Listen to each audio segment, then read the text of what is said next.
اللهم سلمني من رمضان، اللهم سلمني من رمضان، وسلم رمضان لي وسلمه من. بسم الله الرحمن الرحيم. وما أنفقتم من شيء فهو يخلفه. صدق الله العلي العظيم وصدق رسوله النبی الکریم. انتہائی احترام و عقیدت کے ساتھ حضور سید المرسلین خاتم الانبیاء شفیع المذنبین رحمۃ للعالمین خاتم المعصومین راحت العاشقین صلی اللہ تعالی علیہ وآلہ واصحابہ وبارک وسلم کی بارگاہ میں اپنی غلامی کا ثبوت دے، اور جس طریقے سے میں پڑھا ہوں میرے ساتھ مل کر عقیدت و محبت میں ڈوب کر حضور دل کے ساتھ نذرانِ محبت پیش کریں. الصلاۃ والسلام علیک یا رسول اللہ، الصلاۃ والسلام علیک یا حبیب اللہ، الصلاۃ والسلام علیک یا نبی اللہ، وعلی آلک واصحابک یا نور اللہ،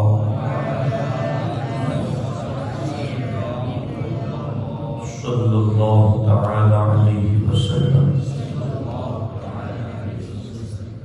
دوستان محترم، رزق میں برکت کے اسباب اس عنوان پر ہماری گفتگو چل رہی ہے. اللہ رب العزت قرآن مجید میں ارشاد فرماتا ہے وَمَا أَنفَقْتُم مِّن شَيْءٍ فَهُوَ يُخْلِفُهُ، کہ تم اللہ کی راہ میں جب خرچ کرتے ہو فَهُوَ يُخْلِفُهُ، تو اللہ تبارک و تعالی اور بڑھا کر تمہیں عطا فرماتا ہے. تو رزق میں برکت کا ایک سبب راہ خدا میں خرچ کرنا بھی ہے. جس طریقے سے ایک کنواں اگر پانی دیتا رہتا ہے تو رب اسے روز نیا تازہ پانی عطا فرماتا ہے، اور اگر کنواں آگے پانی دینا بند کر دیتا ہے تو وہ جتنا ہے اتنا ہی رہتا ہے، اور اس میں بھی بدبو شروع ہو جاتی ہے. اس لیے رزق میں برکت کے لیے اللہ کی راہ میں خرچ کرنا یہ بھی ایک رزق میں برکت کا سبب ہے. اس سلسلے میں اللہ کے رسول علیہ السلام ارشاد فرماتے ہیں کہ صدقے سے مال کم نہیں ہوتا، اور معاف کرنے سے عزت گھٹتی نہیں ہے، اور عاجزی کرنے سے اللہ بندے کو بلندی عطا فرماتا ہے. اور روزانہ دو فرشتے صبح کے وقت اللہ کی بارگاہ میں یہ دعا کرتے ہیں اے اللہ تیری راہ میں خرچ کرنے والے کو مزید عطا فرما. تو اللہ کی راہ میں دینا یہ رزق میں برکت کا ایک سبب ہے. اس سلسلے میں قرآن مجید میں ایک تفصیلی واقعہ ذکر کیا گیا ہے جس کو سرسری انداز میں آپ کی خدمت میں عرض کرتا ہوں.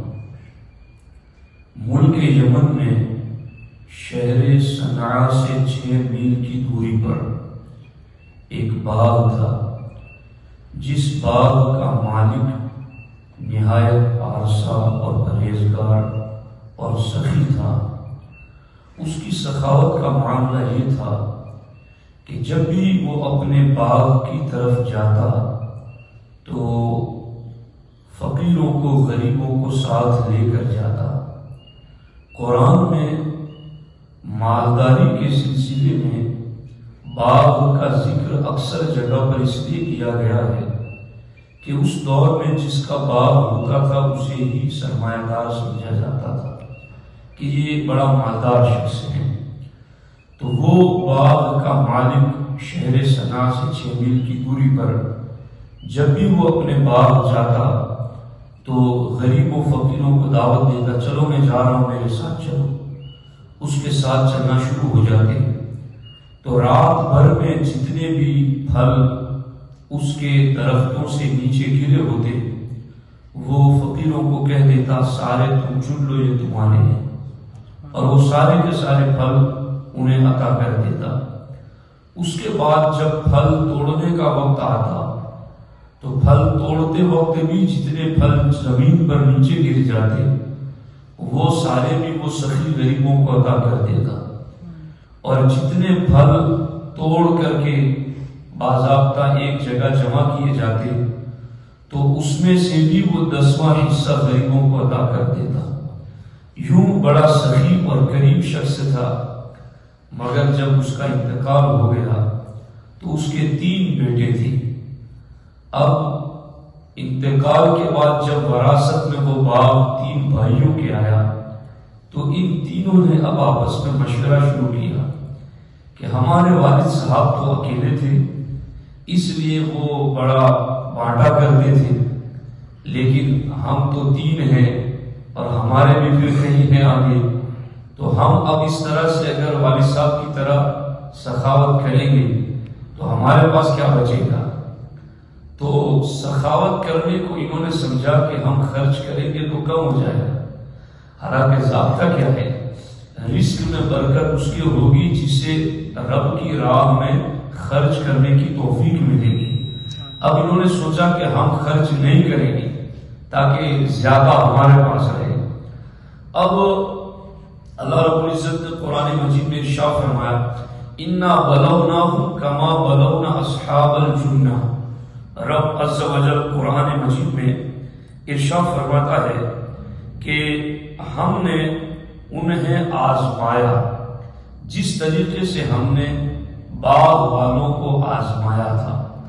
اب یہ باغ والوں کو ایسے آزمایا تھا اللہ تعالیٰ نے کہ یہ تینوں بھائی جب ان کا باغ پک کر کے بالکل تیار ہو گیا تو اب ان تینوں نے آپس میں مشورہ کیا. مشورہ یہ کیا کہ فَانْطَلَقُوا وَهُمْ يَتَخَافَتُونَ، چپکے سے چلو تاکہ کسی غریب کو پتا نہ چلے کہ یہ لوگ باغ جا رہے ہیں. فَانْطَلَقُوا، عجیب ہے نا لوگوں کی سوچیں، آج بھی ایسے کئی ہوں گے، ہدایت حاصل کریں قرآن سے. فَانْطَلَقُوا وَهُمْ يَتَخَافَتُونَ، چپکے سے چلو، کسی غریب کو پتا چلے گا تو ساتھ میں آ جائے گا تو اس کو کچھ دینا پڑے گا، تو چپکے سے چلو. اور پھر چلو بھی کیسے ٹائم، أَنِ اغْدُوا عَلَىٰ حَرْثِكُمْ فَتَنَادَوْا مُصْبِحِينَ. تو انہوں نے کہا کہ تھوڑا صبح جب اجالا ہو جائے گا تو لوگ دیکھ لیں گے تو ہم نہیں بھی کہیں گے تو ساتھ آ جائیں گے، تو ہم صبح سویرے چلیں تاکہ کوئی دیکھنے نہ پائے. دیکھو یہ ہے انداز بخیل اور کنجوس لوگوں کا. فَتَنَادَوْا مُصْبِحِينَ، صبح صبح انہوں نے آپس میں ایک دوسرے کو کہا کہ چلو اب صبح أَنِ اغْدُوا عَلَىٰ حَرْثِكُمْ إِن كُنتُمْ صَارِمِينَ، اگر تم نے اپنے باغ سے کچھ پھل کاٹنا ہے تو صبح صبح جلدی چلو. اب یہ لوگ سارے کے سارے چل پڑے. وَغَدَوْا عَلَىٰ حَرْدٍ قَادِرِينَ، اللہ تعالیٰ فرماتا ہے وہ صبح نکلے اس گمان میں کہ ہم باغ کاٹ ہی لیں گے، ہم باغ سے پھل اتار ہی لیں گے. جی انہیں گمان تھا کہ ہمارا اپنا ہے، کون لے جانے والا جی، مگر جن کی وجہ سے برکتیں آ رہی تھی ان کو ساتھ میں لے جا رہے تھے. اور گمان کیا تھا وَغَدَوْا عَلَىٰ حَرْدٍ قَادِرِينَ، چلو صبح صبح ہم کو بس باغ کاٹ ہی لینا ہے. جب یہ لوگ وہاں پہنچے فَلَمَّا رَأَوْهَا قَالُوا إِنَّا لَضَالُّونَ، جب فَلَمَّا رَأَوْهَا، جب انہوں نے اپنا باغ دیکھا تو وہ تو سارا جل چکا تھا، سارے باغ میں آگ لگ چکی تھی. تو انہوں نے کہا اِنَّا لَضَالُّونَ، ہم راستہ بھٹک گئے ہیں، یہ کسی اور کے باغ میں آ گئے. یہ ہمارا اپنا تو نہیں، ہمارا تو بڑا گنجان پھلوں سے لدا ہوا بالکل تازہ شاداب تھا، تو لگتا ہے ہم کسی کے باغ میں آ گئے۔ اور پھر انہوں نے تھوڑا تحقیق کی تو دیواریں بھی وہی ہیں اور ساری نشانیاں بھی وہی ہیں، تو انہوں نے کہا بل نحن محرومون، یہ راستہ دنیا والا نہیں آخرت والا بھٹک گئے، بل نحن محرومون، بلکہ ہم محروم کر دیے گئے۔ اب انہوں نے جب یہ بات کی تو ان تین میں بھی ایک تھا جس کو اپنے باپ کی روش کا، باپ کے طریقے کا پتا تھا کہ میرا باپ جو خیرات کرتا تھا، راہ خدا میں دیتا تھا، تو وہ کوئی بیوقوف تو نہیں تھا، وہ دیتا تھا تو رب اسے عطا فرماتا تھا۔ قال اوسطهم، تو بیچ والے بھائی نے کہا الم اقل لکم لولا تسبحون، کہ میں تم سے نہیں کہتا تھا کہ تسبیح پڑھتے ہوئے چلو، جی میں تم سے نہیں کہتا تھا کہ تسبیح پڑھتے ہوئے چلو، جب لٹ جاتا ہے تب لوگوں کو خدا یاد آتا ہے، جی لولا تسبحون، میں نے تمہیں نہیں کہا تھا، تم تو خوب چپکے چپکے چل رہے تھے، قدم دھیمے دھیمے رکھ رہے تھے، صبح صبح نکل رہے تھے، کوئی دیکھے نہیں، کوئی آ نہ جائے، اور تم تو باغ کے پھل کاٹ لینے کی ہی سام میں نکلے تھے۔ تو اب اس نے کہا الم اقل لکم، میں نے تمہیں نہیں کہا تھا، لولا تسبحون، کیوں اللہ کی تسبیح نہیں پڑھتے ہو؟ اب پھر بھی ان کی سمجھ میں آ گیا، چلو ایک بھائی نے ٹوکا تو دوسروں کی سمجھ میں آ گیا۔ آج کئی مرتبہ ایسا ہوتا ہے کہ ہماری شرارت نفس اتنی غالب آ جاتی ہے، کوئی ہمیں سمجھاتا ہے تو بھی ہم الٹا جواب دے جاتے ہیں، جی کوئی کہتا ہے یار تجھے نہیں کرتا اس لیے تیرا یوں ہو گیا، تو اب الٹا جواب کبھی کوئی ایسا دے دیتا ہے کہ ایمان سے بھی نکل جائے، ایسے بھی لوگ جواب دے دیتے۔ اب اس نے سمجھایا اور کہا کہ میں نے تمہیں نہیں کہا تھا تسبیح کرتے ہوئے چلنا، تو اب باقی دونوں کو بھی سمجھ میں آ گیا، تو اب تینوں بولے، قالوا بولے، سبحان ربنا، اے ہمارے رب تیری ذات ہی پاک ہے ہر کمی ہر عیب ہر نقص سے، انا کنا ظالمین، بے شک ہم ظالم ٹھہرے، ہم نے ظلم کیا، ہمیں ایسا نہیں کرنا چاہیے تھا۔ فَأَقْبَلَ بَعْضُهُمْ عَلَىٰ بَعْضٍ يَتَلَاوَمُونَ، تو اب آپس میں ہی ایک دوسرے کو ملامت کرنے لگے، جی تو نے کہا تھا کہ ہم کسی کو نہیں دیں گے، تو نے کہا تھا، ایک دوسرے کے اوپر الزام ڈال رہے، ایک دوسرے پر ملامت کر رہے۔ دیکھو ایسا لگتا ہے، میں نے کہا تھا نا کہ قرآن کے عجائبات ایسے ہیں کہ ہر دور والوں کو ایسا لگے گا جیسا ہماری ہی بات ہو رہی ہے نا۔ تین چار بھائی جو ساتھ میں رہتے ہوں گے وہ اس کو خوب دھیان سے سنیں، برا نہ مانے، میں قرآن سنا رہا ہوں، جی فَأَقْبَلَ بَعْضُهُمْ عَلَىٰ بَعْضٍ يَتَلَاوَمُونَ، ایک دوسرے کو ملامت کرتے ہوئے ایک دوسرے کی طرف متوجہ، قالوا، پھر بولے، یا ویلنا انا کنا طاغین، ہائے افسوس، ہائے خرابی، بے شک ہم نے سرکشی کی، نافرمانی کی۔ لیکن اب انہوں نے، اچھا یہ جب چلے تھے تو ان کی ایک پوزیشن یہ تھی کہ انہوں نے کہا تھا اذ اقسموا لیصرمنها مصبحین، انہوں نے قسمیں کھائی کہ کل صبح تو بس کھیت کاٹ ہی لینا ہے، جی کل صبح تو بس آئے جائے گا، لوگوں کو یقین ہوتا ہے نا اپنا تو کاروبار ہے، بس آ ہی جائے گا۔ اذ اقسموا لیصرمنها مصبحین، ضرور بھی ضرور کل تو ہم پھل کاٹ ہی لیں گے۔ ولا یستثنون، اور اللہ تعالیٰ فرماتا انہوں نے انشاءاللہ بھی نہیں کہا، جی وہ ایک لطیفہ آپ نے سنا ہوگا، ایک آدمی گھوڑا خریدنے گیا، جا رہا تھا، جیب میں پیسے لیے، درمیان میں مولانا صاحب سے ملاقات ہو گئی، کہا کدھر جا رہا ہوں؟ کہا گھوڑا خریدنے جا رہا ہوں۔ کہا کہو انشاءاللہ۔ کہا انشاءاللہ کیوں کہوں، میری جیب میں پیسے ہیں، دیکھو یہ پیسے، انشاءاللہ نہیں بول رہے تھے۔ تو اب جب وہ گیا تو اس نے گھوڑا دیکھا، سواری کی، پسند آیا، قیمت طے کی، جیب میں ہاتھ ڈالا، پیسے نکالیں گے تو جیب ہی کٹ چکا تھا پیسے۔ واپس آیا. پھر مولانا سے ملاقات ہو گئی. مولانا صاحب نے پوچھا کیا ہوا؟ گھوڑا خریدا. کہا حضور بس آپ سے میں انشاءاللہ جدا ہوا، پھر اس کے بعد آگے انشاءاللہ میں نے گھوڑا دیکھا، پھر انشاءاللہ میں نے سواری کی، اور پھر اب ہر جملے پر اس کی انشاءاللہ. تو اب سمجھ میں آ گیا کہ یہ انشاءاللہ کیوں آ رہی ہے. تو یہ باغ کاٹنے والے بھی بلا یستسلمون، بغیر کسی انشاءاللہ کے چلے تھے کہ ہم انشاءاللہ کیوں نہیں. اللہ تعالیٰ نے قرآن میں فرمایا وَلَا تَقُولَنَّ لِشَيْءٍ إِنِّي فَاعِلٌ ذَلِكَ غَدًا إِلَّا أَن يَشَاءَ اللَّهُ.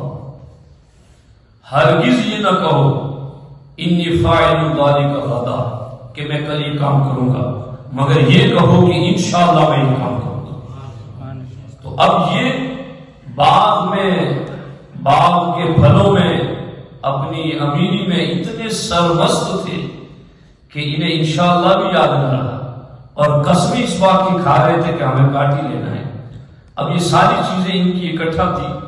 اب پھر انہوں نے آپس میں جب باغ کا منظر دیکھا تو ملامت کرنے کے بعد پھر کہا عسیٰ ربنا ان یبدلنا خیرا منہا انا الی ربنا راغبون. چلو لٹنے کے بعد بھی اگر کسی کو خدا یاد آ جائے تو یہ بھی غنیمت ہے کہ چل مصیبت جھیل کی ہی تجھے خدا تو یاد آیا، مگر اس سے بھی بڑا محروم وہ ہے جو مصیبتوں میں گھر کر کے بھی اپنے رب کو یاد نہ کرے. اس سے بڑا محروم کون ہو سکتا ہے. اب انہیں خدا یاد آیا، انہوں نے کہا عسیٰ ربنا ان یبدلنا خیرا منہا، امید ہے کہ ہمیں ہمارا رب اس سے بہتر بدلے میں عطا کرے گا.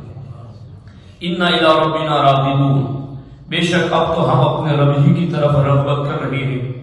اب اللہ تعالیٰ نے ایک جملہ فرمایا جو میرے آپ کے سب کے لیے قیامت تک کی امت کے لیے یہ واقعہ تو بیان کیا، مگر اب اللہ نے فرمایا کذالک العذاب، مار ایسی بھی ہوتی ہے،